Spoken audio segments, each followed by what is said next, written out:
All right, we've got a few questions here that we'll get started with. So,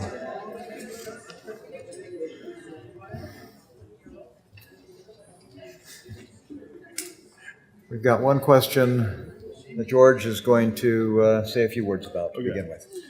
Stephen E. Hatt. There you go. Offered up a fairly complicated question. Basically what it amounts to, and you've done a lot of work, with the actual text of this thing.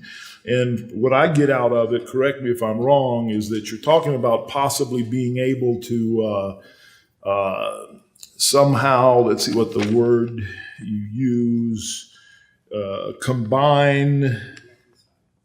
reconcile. There you go. Reconcile the Genesis of Mary Annunciation text with the Lucan text.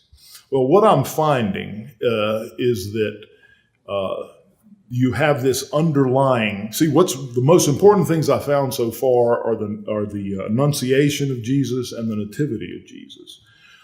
In the Genesis of Mary, or when you separate out the Lucan and Matthean elements, what you're left with is a very coherent story that differs from both of those. See what I mean? Both of the elements that are brought in.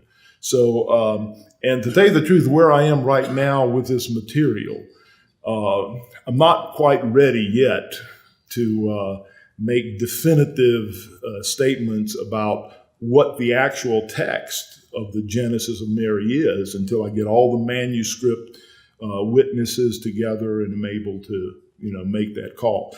But I'll keep this, excuse me, and I'll consider it, as I'm doing my work. But thanks for that question. Okay. A couple people wanted you to explain how it is that James can be the older brother of Jesus, but explain Joseph's status in the Proto-Evangelium. This is one of the very strangest part of this. In the Proto-Evangelium of James, Joseph is already a grown man. And James is already a grown man accompanying the family. Evidently, James and the other boys are there. They don't name the other boys. Salome is there, who is one of the sisters, and she just pops up out of nowhere. But Jesus is just getting born.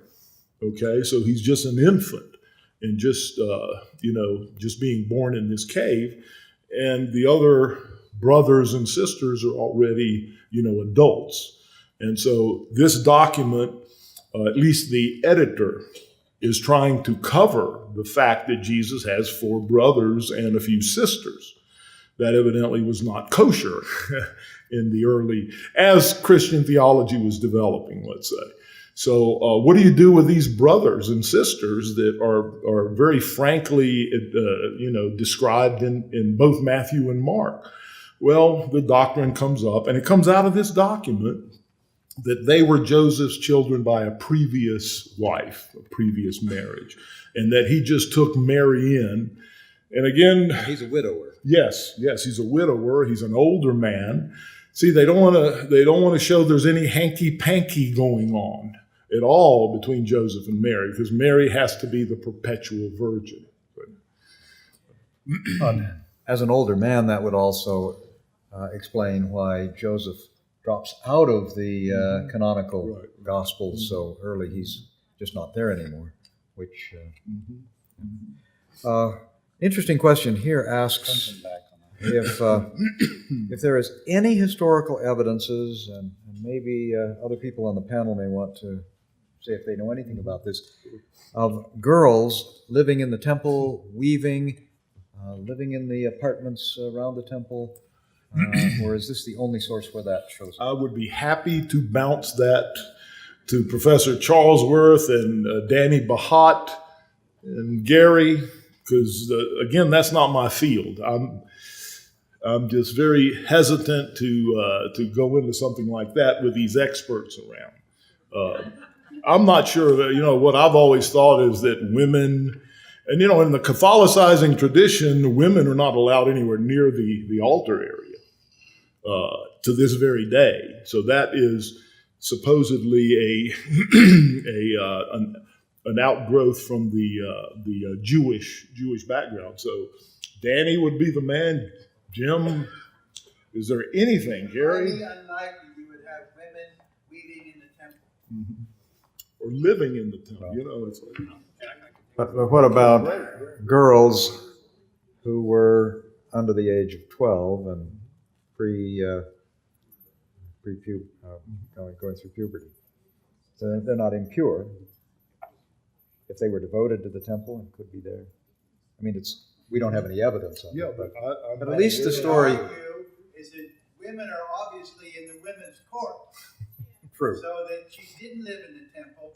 That is, she lived in the temple. We use that ambiguity. You live in your office, but you don't live in your office. You live at home. But you're never at home, so you live in your office. So it's the ambiguity of that. Okay. Gary could take Gary, have a shot on that one. I'll just mention the following. One of the most peculiar pair of passages in the Bible is in Exodus, I think, chapter 30. When the tabernacle is being built, there's reference to women who are serving in the tent. Right now, it's a little illogical because if the tabernacle hasn't been built yet, how could there be women serving in this tent structure? But regardless of that, and Moses takes their mirrors, which they donate to make the brazen laver, if I recall, right? And then they are mentioned again in one verse there in Exodus, and then they're mentioned again in one verse at the beginning of the book of Samuel, where they're in some way associated with the tabernacle now located in the city of Shiloh, where Eli is serving as high priest. So there is a tradition, at least, of some women, and they're not seen in the negative. There's nothing pejorative about this. There's something about women who are attached to the sanctum in some way. That's the only thing that would come to mind. And this would be a later echo of that, perhaps in some way. Yeah. So there's really nothing specific. Yeah, nothing I know. Okay. One last question here, and then we'll have the others come. Or Jim, do you want to come up and have some concluding comments, and then we'll have final questions, I think, at that point. But the question is, why does it take so long for an official papal statement about the Immaculate Conception to be adopted? This 19th century, and why was it so late? And maybe because they didn't have the Baltimore Papyri. Well, I could dodge that question by saying that I have no idea how the Roman Western Catholic Church comes about doing these things, but Not my problem. what I know is that in the West, they are much more likely to define things and overly define things. In the East, it's more like the less said about this stuff, the better. Because the minute you define something and specify something, you get yourself in trouble, because here we are, 130, 40 years later, and where did that come from? How did you guys come up with that? See? But the Western church is much more legalistic, let's say, than the Eastern church is. So they tend to do things like this. Okay. Another round of applause for George and all of his work. Thank you.